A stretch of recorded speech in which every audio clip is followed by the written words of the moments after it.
and welcome to this episode of Season 6 of the Dr. Tech Show, where myself, Pauline Roche, and Sweyn Hunter, and sometimes guests, but not today, talk about digital topics, including the world of online communications and digital inclusion, in a show which was the brainchild of digital storyteller, the late John Popham. So you've already posted your weather, Sweyn. You're ahead of us. What was that about? We can't hear you. That's a good start, isn't it? Yes, the weather here is in Orkney is very wet Mm, and very grey, but not very cold. It's quite weird. It's quite warmish. indeed. But you decided to post a video this time on your Oh on yes, your just socials. I tried to post I posted a video clip on Facebook as a comment to my advert for the show. Tried to do the same on LinkedIn, but it doesn't seem you can attach a video to a comment in LinkedIn. So there we are. Didn't know that before. LinkedIn is a whole other LinkedIn is, world yes, that we seems just have to to the either algorithm is accept it as it is, or moan about it, or not yes, use it, or both. Yes, or all indeed. three. Yes. Yeah, absolutely. Well, here in County Clare, the weather this week variable again, but yesterday was such a glorious day, blue skies, sunshine. I was possibly roasting on the walk back from Mass yesterday morning. And then later in the afternoon, of course, it went grey and cloudy and stuff. But this morning again, blue skies. It looked like a Simpsons morning. You know, do you ever watch the Simpsons? Simpsons, you see Oh yes, the the the lovely clouds. weather. Oh, blue Yes, skies and clouds. thinning Very, clouds. yes, Yeah, all that very, stuff. very lovely to see. So, but it's great to be here and yeah, enjoying it very much. So Good. there we are. Um, yeah. You said something there that made me think. Oh, about trustees. Yeah, I was on a panel for Trustees Week last week. Talking about LinkedIn actually. So that's what sparked my remembrance. It was the Festival of Trusteeship last week, which we Hmm. mentioned on the show last week, and I was on a panel, and it was very excellent. And the video I think is available. If anybody else wants to catch up with it. So yeah, It very will very appear in the enjoyable. notes once I find it. Don't Yes, worry. indeed. Yeah. So thanks to Penny Wilson at Eastside People for hosting that and inviting me, and hopefully we'll do more next year. There wasn't much about digital, I thought, overall in the discussions, but then I suppose, as we know, most of the charities in the UK are small charities, and they don't always have the resources to be able to do a lot digitally, but they're doing more than they used to. Blah blah blah. So Hmm. yes, as we go along. So I what guess we, date? we, we look at all these things through the prism of digital or digital inclusion, but there are other aspects to being a trustee, I'm sure, like Mm, finance and I very don't know what much. else, Yeah, yeah. governance and Relationships with CEOs and chairs. yeah, all Very, that very stuff. important one to Yeah. visit. Okay, what dates have you picked up for us today, Swain? Okay, the first one is World Kindness Day, which is this year celebrated on the 13th of, well, always celebrated on the 13th of November, which in this Hmm. year is a Tuesday. It's a Or global even Thursday. observance. Pardon me, Thursday. Yes, indeed, it is a Thursday. Wow, it's going well. World Kindness Day is a global observance dedicated to promoting and celebrating acts of kindness. And I like to mention this one every year because of all the dates that we ever use, this is one of the ones that I think chimes mostly with the attitude and the work that John Popham, our late lamented founder of this program, used to do. And the day serves as a reminder of the positive impact that kindness can have on individuals, communities, and the world at large. And I've picked out how the Save the Children are celebrating this year. Um, it's been running since 1998, and it was launched by something called the World Kindness Movement, which I can't actually find very much about. Um, and it is to inspire individuals and connect nations to create a kinder world. So, it, kindness in child development is very important. Um, The Save the Children's early childhood development programs ensure that young children survive and thrive, that they're physically and emotionally healthy and intellectually curious. And school readiness programs prepare them for school success. And studies have found, I mean, honestly, you don't need studies for this, do you really? That acts of kindness are linked to increased feelings of well-being. Kindness has also been shown to increase self-esteem, empathy, and compassion. and to improve mood. So that is celebrating World Kindness Day. Mm, The excellent.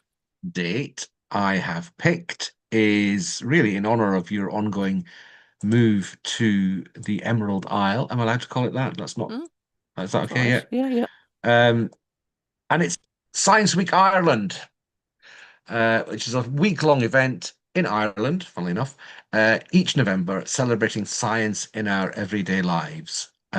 So it features nationwide events and regional festivals, connecting the public with STEM through a wide variety of activities.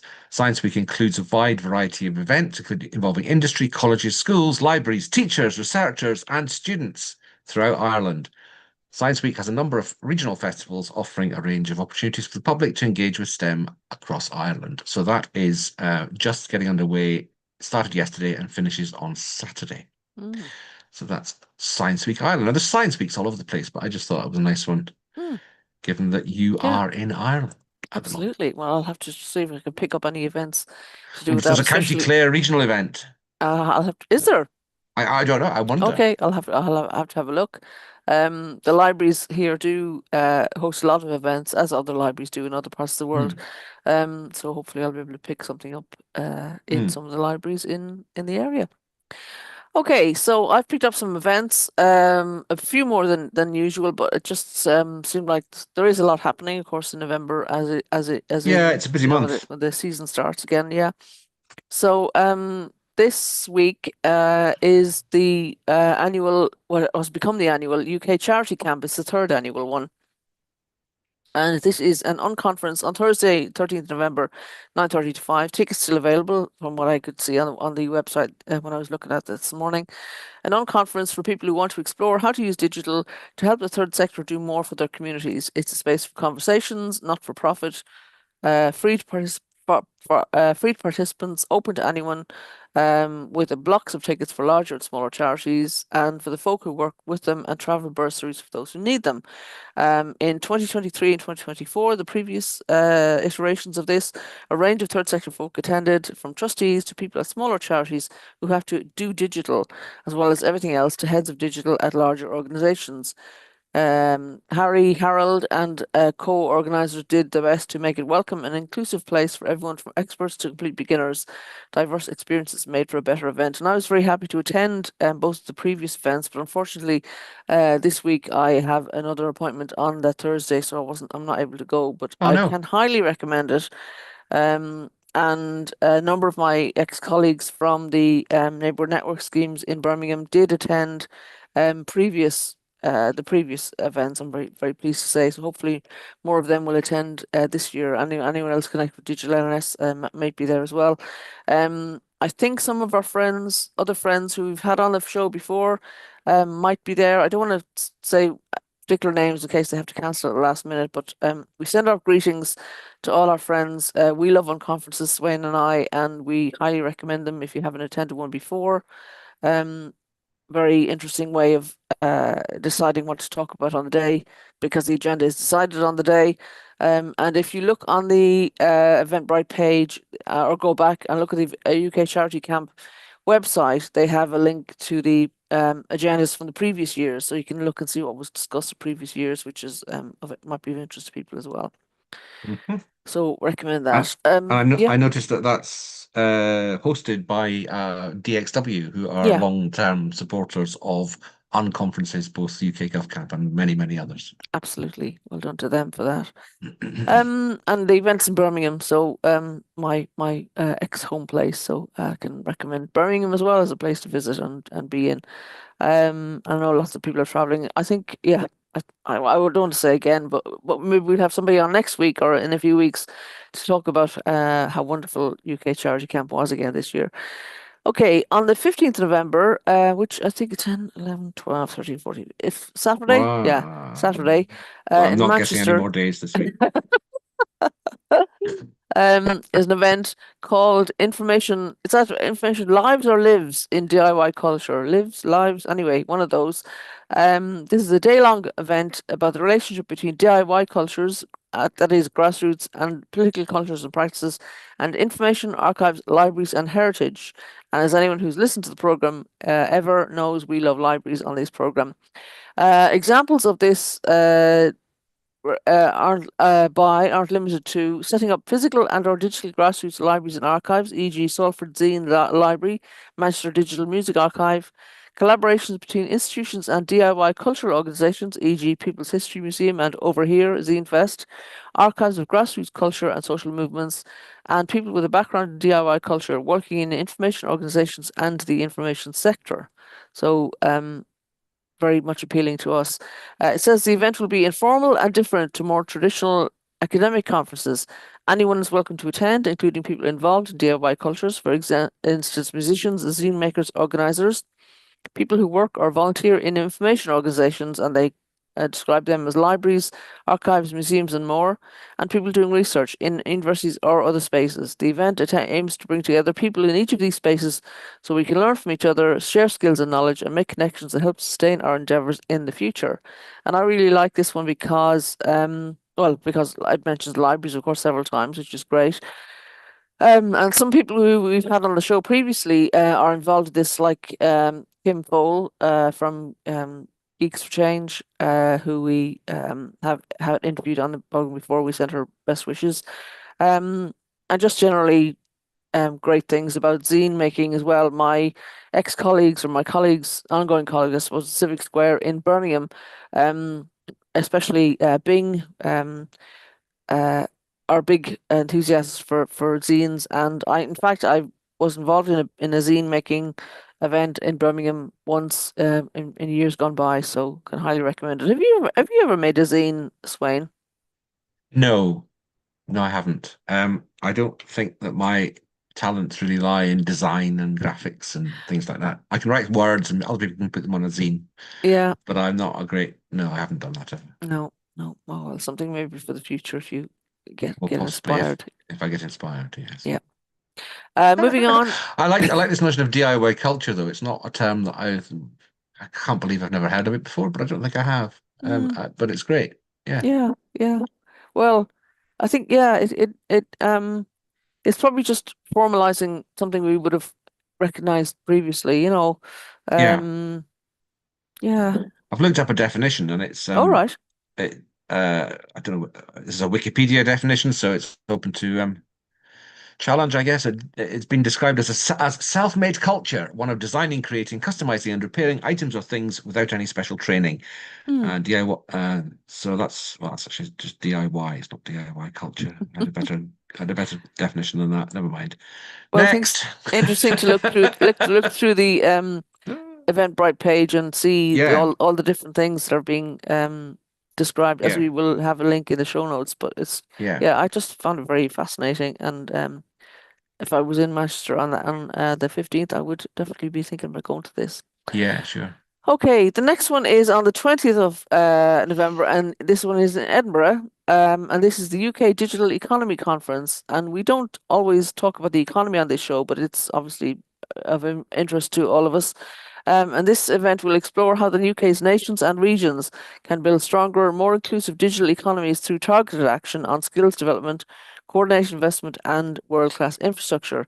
And the conference will bring together industry experts, thought leaders, and professionals to explore the latest trends and innovations shaping the digital economy. And the blurb goes on to say whether you're a seasoned professional or just starting out in the industry, this event is perfect for gaining valuable knowledge, making new connections, and staying ahead of the curve in the fast paced world of digital business. From cutting edge businesses in AI and biotechnology to the critical infrastructure of data centers and broadband networks, the digital landscape is diverse and rapidly evolving. By highlighting regional success stories, investment patterns, and the state of research and development, our local digital index, which are launching at this event, aims to provide a comprehensive view of the key elements that shape the UK's competitive position in the global digital sector. The blurb goes on to say our goal is to foster a deeper understanding of how digital innovation is transforming economies and communities throughout the UK. And this conference will take place 1 week before the UK government's budget and 6 months before the Scottish and Welsh elections. and will be a timely opportunity for delegates to hear what the data is telling us about investment and research and development across the nations and regions, supply and demand of digital skills, connectivity, data centers, and more. Now, it doesn't mention digital inclusion, and none of the speakers, you've got the speakers on the screen at the moment, Sweyn. None of those are people we've had on the program or anything, but hopefully they, they understand that digital inclusion needs to be part of their reckoning and workings out. Do you want to go down, scroll down to the agenda a little bit? Yeah. Future digital economy, insights and opportunities, digital index, meeting the demand for digital skills, investment and innovation, fireside chat, and building a thriving digital nation. I think, there are would be opportunities in the agenda to talk about digital inclusion. It's just that people don't always have the data at their fingertips the way we do. But hopefully people like Paul Connell and others will um, think about that and reflect it in And their maybe Jim discussions. McKinney, if Digital Skills Council is part of her remit. Mm, Uh, yeah, it's kind of a very kind of professional corporate sort of event by the yeah, look of it. But yeah, let's hope that somebody at least mentions digital economy, digital digital inclusion. inclusion. Yeah, yeah. Let's Um, keep banging the drum and not letting people Indeed. not letting people forget about it. Okay, we've got a couple more events. We did pick up a few more than usual this week, but anyway, as I say, there was lots to talk about. This one is in Smethwick on the 21st of November, so 11 days' time, on health and digital literacy. And this is learning about accessing various websites and apps safely and securely to minimize risks of digital threats. And in this webinar, in this is a webinar? I don't know, it's a in-person event, I think. Um, Participants will learn about accessing various websites and apps safely and securely to minimize risks of digital threats and develop confidence for using digital devices in daily situations. And the agenda is kind of explain more that it will be about digital safety fundamentals, so identifying and avoiding online scams, creating and managing strong passwords, and protecting personal information online. Health literacy in the digital age, that is, accessing reliable health information online, using health apps and wearable devices effectively, and understanding ethical considerations and privacy issues. Practical skills, navigating telemedicine platforms, communicating safely with healthcare providers online, and managing digital health records securely. Evaluating sources of health information, that is, recognizing and responding to digital health threats, or including responding and recognizing digital health threats, e.g., phishing and malware, and then finally setting and tracking health goals using digital tools. So that all sounds really useful. I always think when we have our events, Swain, that I'd love to go to most of what we pick up, which is obviously why we pick them up, but are part of why we pick them up. But is that one that appeals to you at all? Yes, I mean that is amazing. I think that just covers all the bases, really, doesn't it? Mm, It's really good, and um, the focus of there's quite a lot of focus on the digital aspects or the digital developments or the digital new shiny things that are going to be involved in our healthcare, and to have a few events looking at those seems a very good idea indeed. absolutely, and that's ideal for all in Smethwick, and they will be running another version of that in February, but I just wanted to pick up the one that Hmm. they're running in November for my colleagues in around Smethwick. Okay, and then the final one is an event that's on in Ealing, and this looks like a local event, but it looked, I thought, well, maybe others could learn from putting on something like this. And this is Mm. entitled 16 Days of Activism, Ending Digital Violence Against All Women and Girls. And this is Ealing's annual Male Violence Against Women and Girls event. And as I say, entitled Ending Digital Violence Against All Women and Girls. And the invitation is to join them at Open Ealing as they mark the UN's global theme for this year's 16 Days of Activism to End Gender-Based Violence, which focuses on digital violence. This in-person event is dedicated to raising awareness, empowering voices, and fostering community action to end digital violence and create safer spaces for all women and girls. So that sounds like one that many people could learn from as well. Yes, and I'm Yeah. sure we'll come back to the 16 days of activism against violence for women, against violence towards women and girls, as it goes through in the next 3 weeks or so. Hmm. I think I'll save my spiel on that till next week. Okay, that's fine. So thanks everybody. Oh, they say sorry to add to that. Expect a powerful Mm. day of insightful talks from experts and advocates, and networking opportunities with local organizations and community members. And again, as I say, I'm sure if somewhere else in the country wanted to run a similar event, they'd be happy to share I'm their learnings from that. I'm sure there'll be events all over the UK and other countries as well about Mm, this. Quite like yeah, to. good, good. Okay, so as I say, we haven't got any guests today. If you have been a guest before or you'd like to be a guest on our show, we'd love to hear from you. I am in touch with a few people that I'm hoping will be able to join us between now and December anyway to elucidate and invigorate our learnings on digital inclusion and online communications. But if you haven't heard from me and you'd like to be join us on the program, please do get into contact in the usual fashions. LinkedIn is good. We have an email address. It's on screen when we do the opening and closing lines.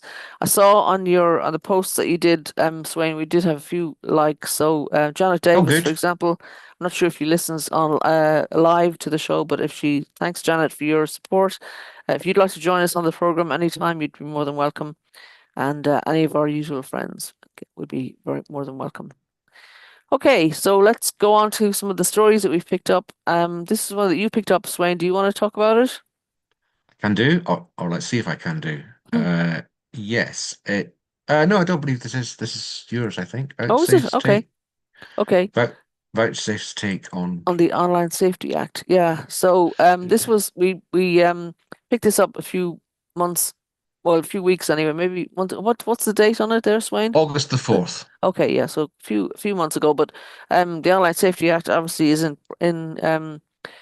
the- in play now, so we can still comment on it with it's a live issue. So the age assurance rules came into force in July. So VouchSafe, which is a provider, wrote this article and they say providers like us have processed around 5 million extra checks every day since the 25th of July. Um, so UK Apple's, but on the heel of that, Apple. This is the art. I'm commenting on the article. The article says Apple's UK download chart now shows four VPNs in the top five free apps, and Proton VPN alone reports an 1800% surge in installs. What does that mean, Swain? Can you explain that to people who don't know what VPNs are? And there's a good question. Let's stop the share while I think about it. Um, a VPN is a thing which allows you to some level, disguise where your actual connection to the internet is. So you connect to a service which then connects to all the other things that you want to access. So you're not connecting directly, you're connecting through a third party. And so the your location on the internet appears to be in the VPN, not at your house. That's how Okay. that works. So in this context, the suggestion is that you can bypass identity checks Mm, by using a VPN, and or you can put another layer of anonymity between you and perfectly legitimate identity check that you've done. mm, Now, I have a suspicion about this sort of report, and that is that it's a big marketing campaign for VPN suppliers. The number of people who use VPNs before the 1,800% increase is tiny, mm, and the number of people who will use them never. The number of people who install them won't be anything like the same number of people who eventually decide to use them. And even then, the number of people who install them is still going to be a relatively small number. mm, It is a thing. People have got the idea partly from, um, I don't know, from all over the place that VPNs are an answer to some aspect of this. But I'd be amazed if people in general have the perseverance to actually make these things work. beyond a few. Mm. Although it is. I mean, there is no technical fix to this. I mean, it's all very well doing ID checks and so on, but no matter what you do technically like this, people who shouldn't access content will find it, Mm. and then they will Yeah. tell their friends how to find it, Yeah. and then all their friends will find it too. You can't be against this stuff, this digital ID, from the point of view of child protection and so on. Although you can wonder about it in terms of um, identity tracking of the population. But you can't really. But it doesn't work reliably and never will, because you cannot put technical means in place that are not subject to being got around by clever Mm. people. Mm. Mm. Yeah. All you can do is make it a little bit harder, and I Yeah. accept that. Well, I had a stat last week where the average age that a boy first encounters pornography now is 9. Mhm. So you might avoid such a large proportion of the population of boys coming across porn that early, but I bet it'd still be 11 or 12, Yeah. Yeah. because I don't know, it has its place, all this stuff, but if anybody thinks that's the end of child protection Yeah. on the internet, that's completely Yeah. wrong. Yeah. Sorry, I've ranted there somewhat. That's okay. That's okay. Good to hear your views. VPN stands for? Virtual private network. Yeah, that's right. Right, Thought. it's one Yeah. of these. It's one of these acronyms that the words actually make less sense than the letters. There's lots of them in digital. ADSL. Can anybody remember what that stood for when it was the broadband standard? Asynchronous digital subscriber line. What? Ooh, wow. 10 out of 10 for Mr. Sweyn.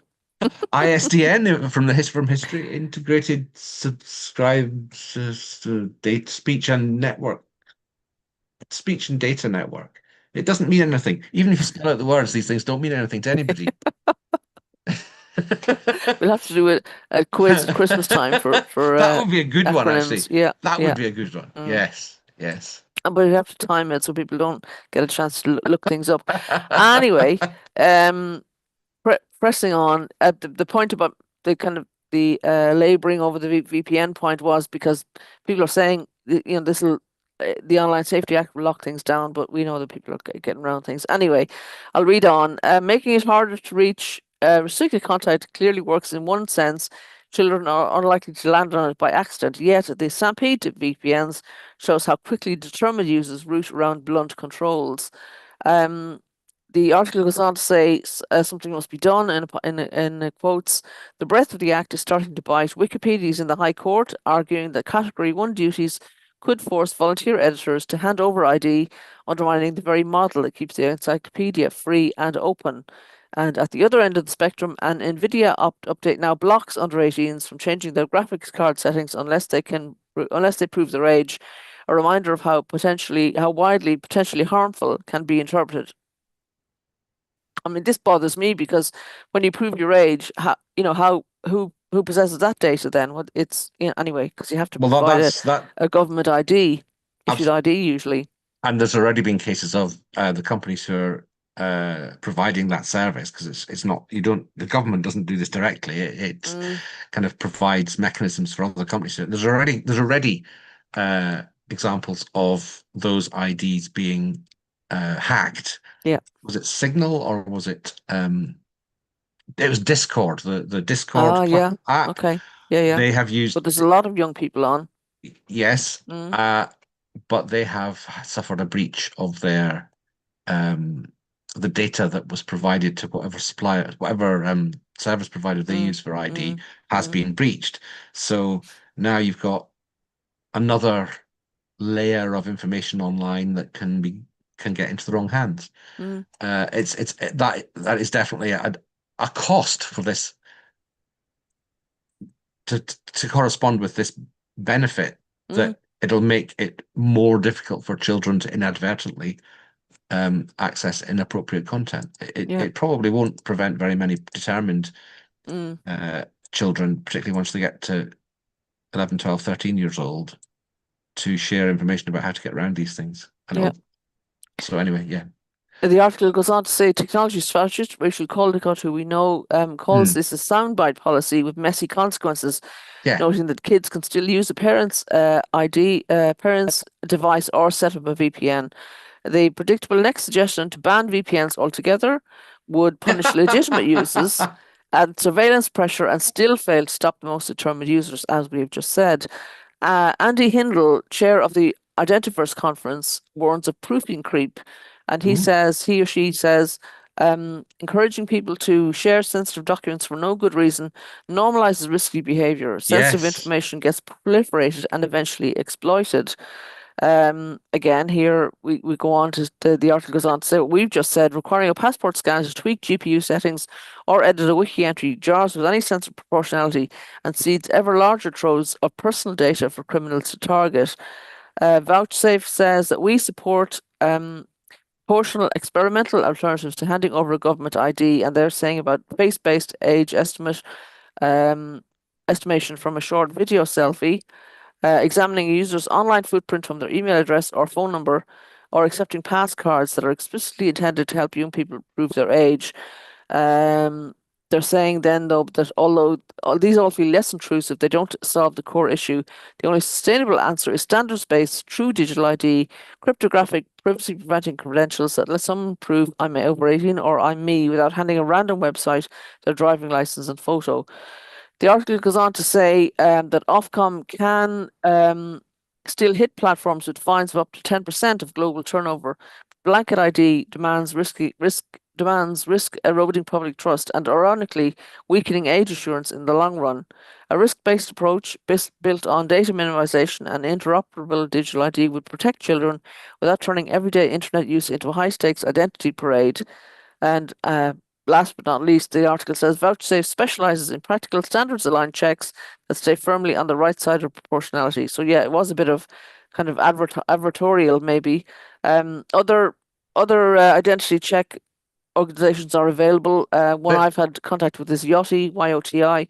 yeah. Yeah, I'm sure there are others as well. There's nothing in that article that I think is unreasonable for anyone to say. And when I was talking about VPN companies, I wasn't meaning companies like Vouchsafe who are providing a Mm, completely different service.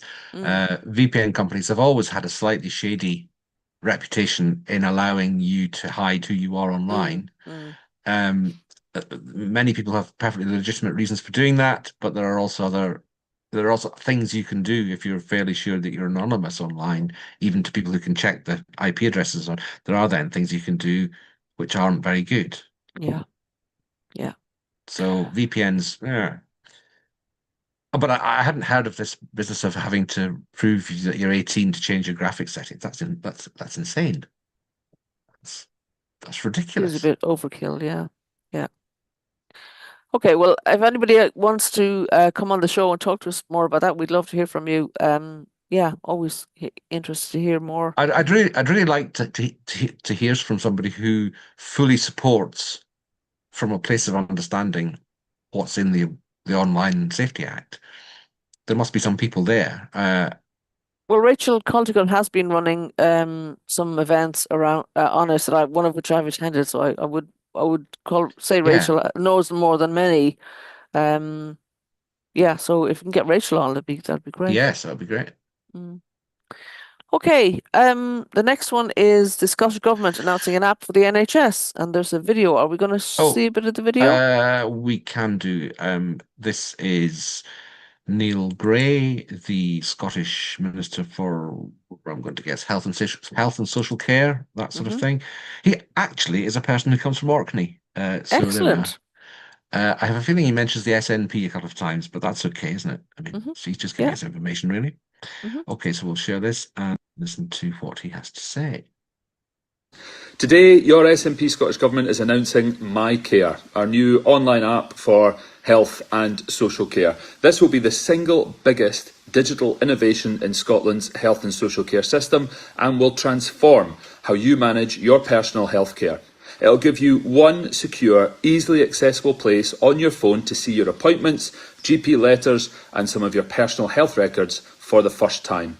It will launch first in Lanarkshire this December for patients receiving dermatology treatments And this is the pilot to ensure that this app is safe, secure, and easy to use before we roll it out to everyone across the country from April 2026. This isn't about replacing services, it's about giving you more choice. It will always have non-digital options available to make sure nobody gets left behind.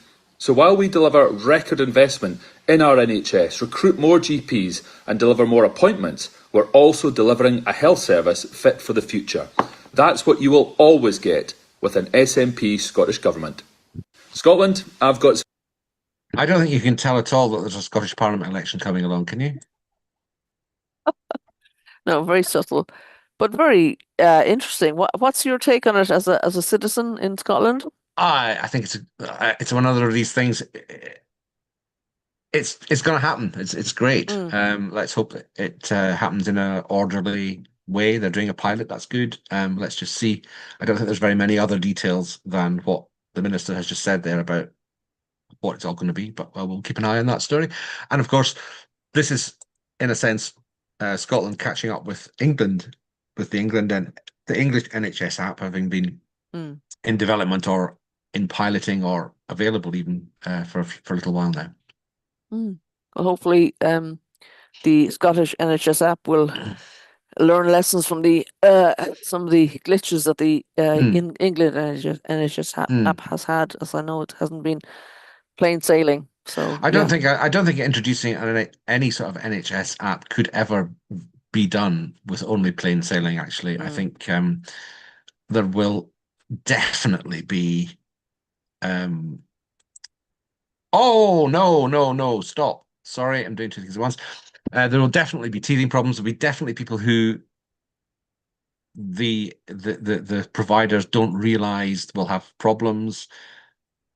I can't see how it can possibly be other. I mean, most IT systems, you focus them at a fairly narrow, usually, band of the population, but you can't do that with a health application if it's a universal health service. You've got to aim it at everyone, and there's no way that everyone will ever be able to cope with the app. And I think one of the things that's encouraging, certainly about the English one, and I'm sure it'll be true of the Scottish one as well, is that the people who are implementing it recognise that and will be there with assistance for people who can't directly interact with the app.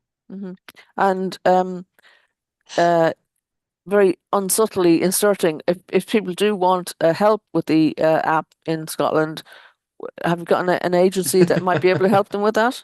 Well, if you're an older person or a person with disabilities, and I'm not quite sure how carefully those things are even checked, but you can always contact an organisation called AbilityNet, which across the UK provides IT support services, including help with things like health apps and stuff like that. But any IT problem at all, you can get some assistance. You might even find, if you're confident enough, the answer on the abilitynet.org.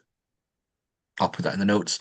Website, but there's also a telephone number, an old-fashioned telephone number there that you can call, and then, if possible, a volunteer will help you with whatever it is problem. We've had Jamie Robson, who's one of the volunteer coordinators of volunteers. He's a member of staff of AbilityNet recently, and yes, thank you, Pauline. I have indeed submitted my application to become an AbilityNet volunteer. So we'll see how that goes. We'll see how that goes. So for fans of Sweyn Hunter, if you want to meet him in person, you need help with digital, you can line up your queries as we speak.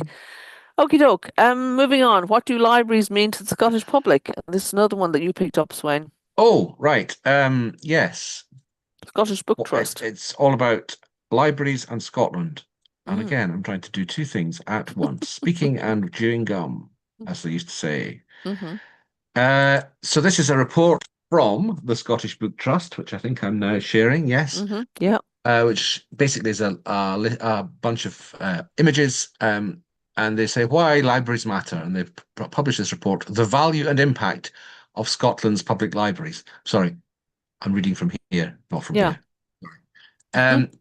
So they surveyed 2,000 library users across Scotland, and the respondents told them about how invaluable library staff are, the financial relief libraries afford, an endless variety in community of activity within your libraries, and a safe and welcoming space for marginalized identities. Our local library has just published a kind of low impact Facebook post saying, remember, we're open, we're warm, we're a warm place. You don't need to spend money. You can just pass time here if you want to. And I think some of that is coming across in that graphic there. Mm-hmm. So here's a quote from a library user saying, I joined the library at 5 years old and I'm now 75. I have used libraries as lifelines. For example, for the first years of my daughter's life, I had to live in one room. The libraries were hugely influential in my escape from poverty. That boosted my esteem. I left school in 1963 with no qualifications, but now have a BA degree and an adult teaching qualification. That would have been impossible without access to libraries. And then they go on to say that in 2022, libraries were the nation's most frequently visited cultural event or place. They offer high-quality books, a space to study or work, digital access, special collections, ebooks, and audiobooks. And crucially, as I mentioned, all of this for free.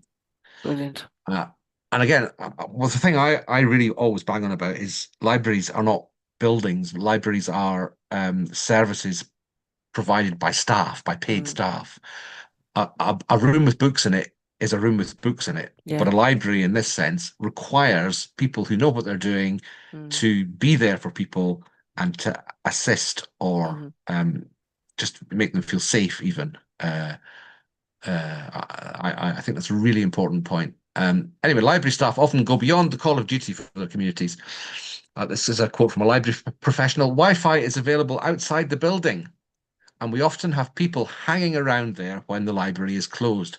Brilliant example of the wider impact of Wi-Fi. There is a space that is covered, and I'm arranging to get a bench put there, so at least they have a seat to access the Wi-Fi anytime they need, rather than crouching on the concrete. Well, brilliant, brilliant. Yeah. Libraries are the last haven left for anyone vulnerable, disadvantaged, or in need.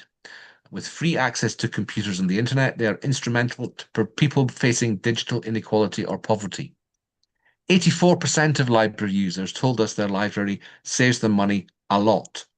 In smaller and rural communities, they're often the only place people can access information or meet up. So Scotland's libraries provide equal access to trusted information, which helps to form democratically engaged and informed communities. Whether you are disabled, LGBTQ+, neurodivergent, a single parent, old, young, seeking asylum, unhoused, a refugee, or in a remote area, the public library welcomes and caters for you. 1 in 8 of Scotland's public libraries have closed between 2008 and 2024. That's 97 libraries across Scotland, and Scotland's only 10% of the population, 9% of the population of the UK. And I don't believe the situation is better in England or Wales. Our family love our local library. It has inspired love of reading in my 6-year-old and rekindled my love of reading. Sadly, it has been closed at the end of this week. We are devastated. Yeah. So recommendations. Spending a long time on this. That's okay. The Scottish Government publishes a legal definition of what is an adequate public library service. Local authorities are required in Scotland, the wording is slightly different in England and Wales, to provide an adequate public library service, but there's no definition of that yet. They recommend that the Scottish Government empowers local authorities with sufficient funding and resources. Absolutely. They also recommend that local authorities train and support their librarians. Well, I'd put employ sufficient librarians and train and support them in there for myself. The local authorities publish annual reports that detail their library provision. And they recommend that public libraries are supported to develop a service improvement culture. Well, I think, to be fair, they've had that for quite a long time within the library services that I've ever been anything to do with anyway. And they also recommend that more members of the public engage with their local library. Well, that's all absolutely right. Yeah. In my opinion. Brilliant. So that's the value of libraries in Scotland. I want to say something about local authority reorganisation. And that is, it's a big, big threat to library services, in my opinion. Right. The larger the area covered by the local authority that is providing a library, the more likely there will be significant places within that area that will not get a library. Mm. Where towns and small cities have their own local authorities, they'll get their own libraries. Yeah. Where counties are abolished and districts are abolished, and I think which was the one that I heard about as being the first one in this current round. I can't remember which county this is, but they're abolishing the county council and 12 districts Mm. and replacing it with 2 unitary authorities Oh. across one of the big counties of England. I don't think it's Kent. I Mm. can't remember which one it is, but it's one of these huge southeast England counties. Mm. And they've done it in Cumbria as part of one of the previous rounds. And the more you basically abolish the local in local government, harder and harder it is for services to actually reach the slightly smaller places included in larger council areas. And Mm. there's no defense against that because budgets will be squeezed. But if you're squeezing a smaller number of budgets, the numbers of centres that get preserved as where you have to travel to get stuff, Mm. that'll reduce as well because there are fewer centres, fewer Yeah. headquarters. Mm. Anyway, I think you made a being a great local point. government, neither local nor government, as somebody once quipped. Yeah. I think your point about people seeing libraries as the buildings where books are, they Mm, often don't think about the mm, multiple other materials that are available mm, online as well as physical entities, is very true that people don't seem to recall often enough that it's the staff that kind of do the library work that make libraries what they are. Um, as a librarian myself, of course, I would say that, but like that other lady said, I've been a library user since I was 9 years old, mm, and I'm not 9 years old anymore, mm, and I'm still, I join a library. It's one of the first mm. things I do when I move to a place. I join a library, and they just provide invaluable, trusted, their quality. Oh yeah, that was the thing when you were speaking earlier, it reminded me that um the materials that are in libraries, they're not accidental. Somebody No, has thought about what the area needs, what the makeup of the demographics of the area are, what specific users might need, young people, old people, disabled people, people from the global majority, people from LGBTQI communities. Everybody's thought about, and the needs of that community is is thought about when they're choosing what materials should be in the libraries. It's not an accident. So a room with books in is not a library, as you said. And people go to bookshops and they, oh, well, the books here are cheap, so I'll buy them because I like to have the books.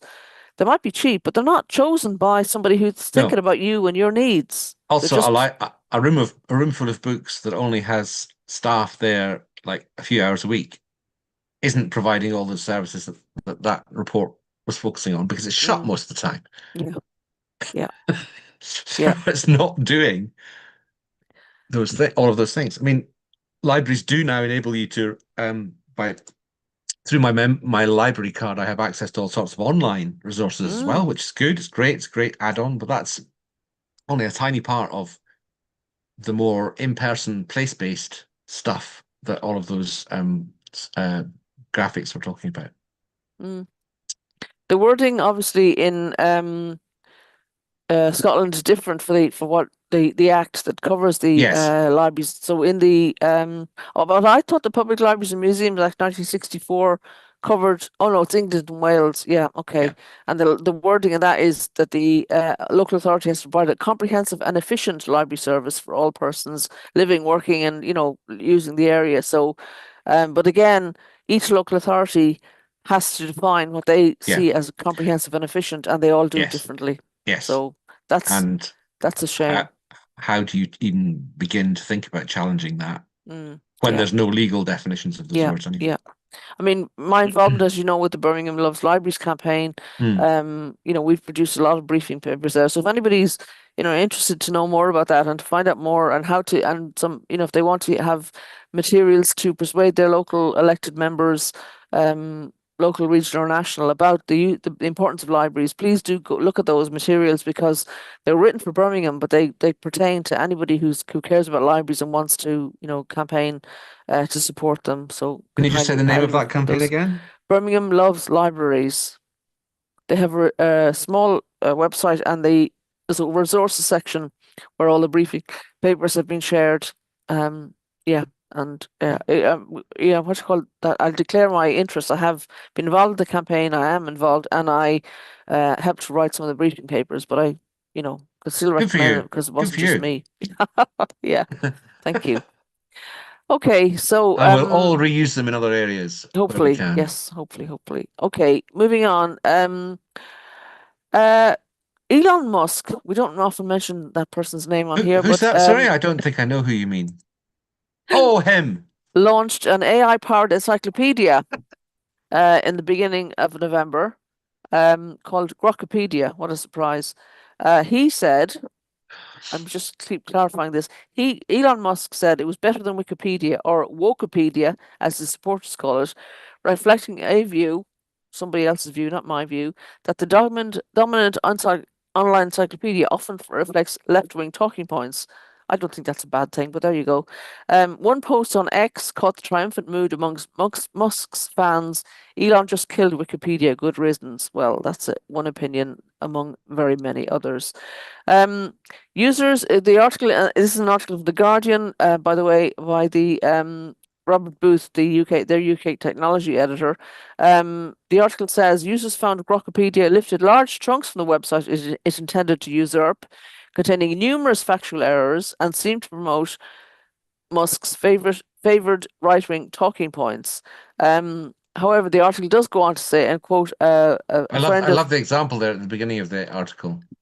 yeah, It's a. I'm not going to read it out. It's on the okay, screen. yeah, It's a paragraph of historical gibberish and falsehood, basically, as an example of what the author was saying. yeah. Yeah. Well, luckily in the UK we have Full Fact, which is a UK-based fact-checking organization. Other fact-checking organizations are available, and Andrew Dudfield, who's the head of AI at Full Fact, says. And is quoted in the article as saying, we really have to consider whether an AI-generated encyclopedia, a facsimile of reality run through a filter, is a better proposition than any of the previous things that we have. It doesn't display the same transparency. Oh God, I've gone ahead in my But it is asking for the same trust, and it's not clear how far the human hand is involved, how far it is AI generated, and what content the AI was trained on.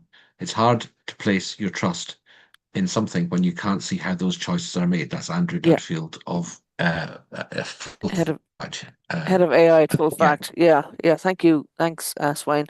So yeah, I mean, again, I think we always encourage people on the show to be skeptical about anything they read on the internet, and I'd be very skeptical about this. I'm getting That is just AI such. generally. Uh, there's a type of very rich person, and there's a type of claims that that sort of person makes. Mm, And I have to say that my AI thing is far better than Wikipedia is a very good example of those completely out of touch statements of completely mm, out of touch people. I'm afraid yeah, that's my opinion. excellent. I would agree with that. Thank you very Along much. with the most important thing for technology to focus on is getting to Mars. Really? Yes, obviously somebody who doesn't have to experience poverty of any kind in any other Yeah. way. So Or yeah, yeah, I don't know. Anyway, moving on, moving on. perhaps. We have an article from Charity Digital, which is another publication that talks about charity and digital in our world. And this is by Mary Wessel from Charity Digital, and the article is entitled "How AI Deepens and Bridges the Digital Divide." So, two sides of the AI coin as regards digital divide, and as regards deepening the divide. The Mary says that for charities themselves, a lack of technical expertise and financial resources is often a block to making the most of AI tools. And in a recent survey on the giving platform Neighbourly, it found the greatest blocks to small charities and community groups using AI to be lack of technical skills, lack of understanding AI capabilities, and limited financial resources, and they were all kind of in the 40 to 50% you know level. So she's saying that this could increase the digital divide within the charity sector. Larger organizations are more likely to have greater expertise and more funding to integrate AI tools into their systems, and this puts them in a stronger position to take advantage of AI, whether that's within fundraising, service delivery, or communications. So to remedy this, Neighbourly has partnered with Microsoft to run the AI to 123 initiative, which provides AI training to smaller charities. So that's one way of possible to get around that. Obviously, other training resources are available. Microsoft is a very big organization and it would like to obviously have as much of the market as it can. So we would obviously encourage you to research other training that might be available elsewhere as well. But where the AI might be more inclusive, the article says, on the flip side, there are increasing numbers of AI-driven tools that are making digital experiences more inclusive, and these tools are using AI to help charities reach more diverse audiences and to make digital platforms more fully accessible to users. Under accessibility audits, the headline in the article says in the UK there are 16.1 million people with disabilities, approximately 24% of the population. Designing accessible digital platforms is crucial to having a wider reach, and accessible websites are generally easier to use and they promote inclusivity, which helps all users. So AI-powered accessibility audit tools can review entire websites, quickly list accessibility issues and recommend improvements, all in line with the Web Content Accessibility Guidelines. And it references one product, Recite Me Accessibility Checker. The link will be in our show notes. Just one product that helps to identify accessibility issues in real time. That could include checking color contrasts, suggesting layout adjustments, or checking font sizes. Another element of AI that could help is transcription. Transcription software is increasingly dependent on AI and converts spoken words into text at an incredible speed. Transcribing video or audio content makes it accessible to people who are deaf or have a hearing impairment. According to the RNID, 1 in 3 adults in the UK are deaf, have hearing loss, or tinnitus, as some people pronounce it. It can also help neurodiverse people to process information more easily, or, for example, help users to understand content it's not in their first language. And some of the Charity Digital suggests some of the best transcription software includes Otter AI, Trint, and Transcribe.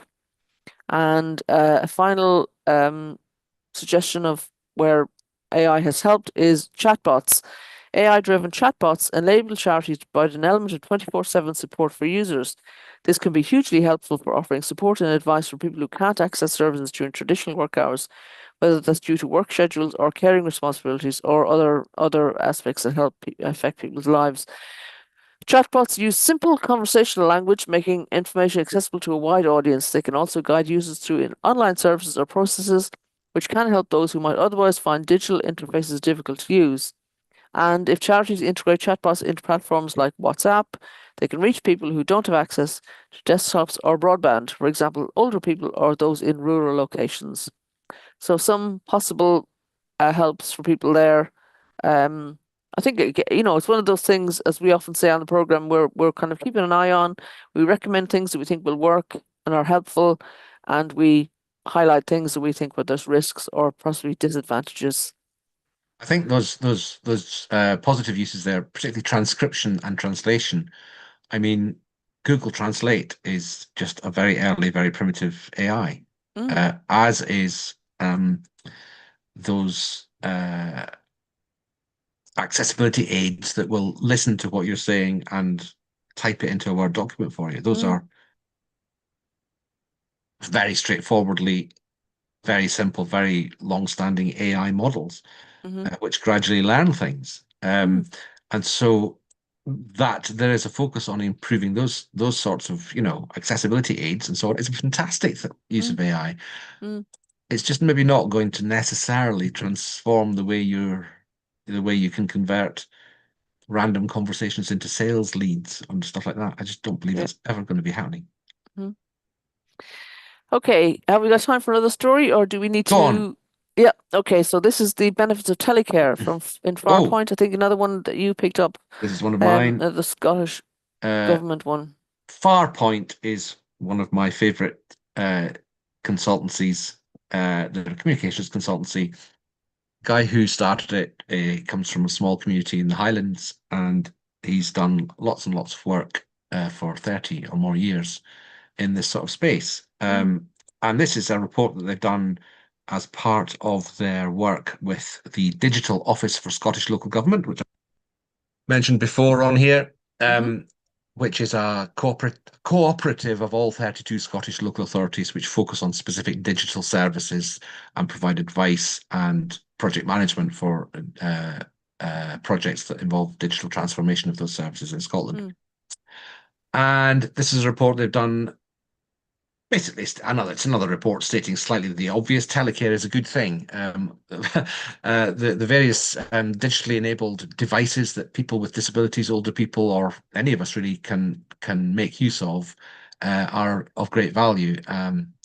But this value has not previously been evidenced or quantified. And this new report details the improved service outcomes, bankable savings, and system-wide efficiencies being delivered across Scotland's health and care sector. Now, these are lots of words that local authorities and government people like, but I think when you look at the report, which is called what? Oh, good question. Never mind what it's called. I'll just go through the key findings.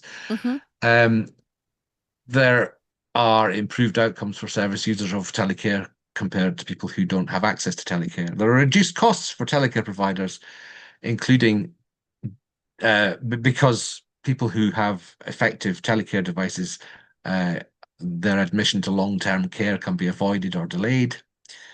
There's a reduced pressure on emergency services because telecare devices can flag up issues before they become actual 999 events. And in addition, the report demonstrates the additional benefits offered by the shared telecare alarm receiving solution procured by the Digital Office. Now, it's not surprising they're in favour of this, but I think this is one of the ways in which local authorities can work together, where there is a service that really only is provided by local authorities. It's a great idea if local authorities collaborate in producing systems to provide that service.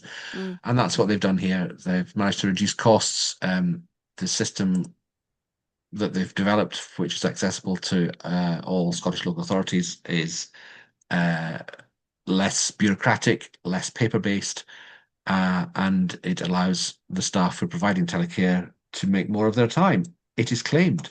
So reading that report in a bit more detail, but there's also lots of infographics there, but I think we've probably got the idea that a focus on digital telecare, moving on from more analog devices.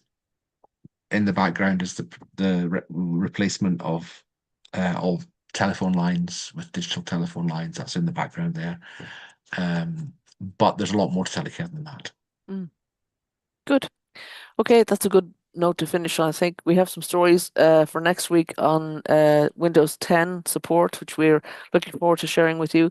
But in the meantime, we hope you have a great week, and thanks for joining us. Thanks very much. Thank you. Have a great Bye. week. Bye.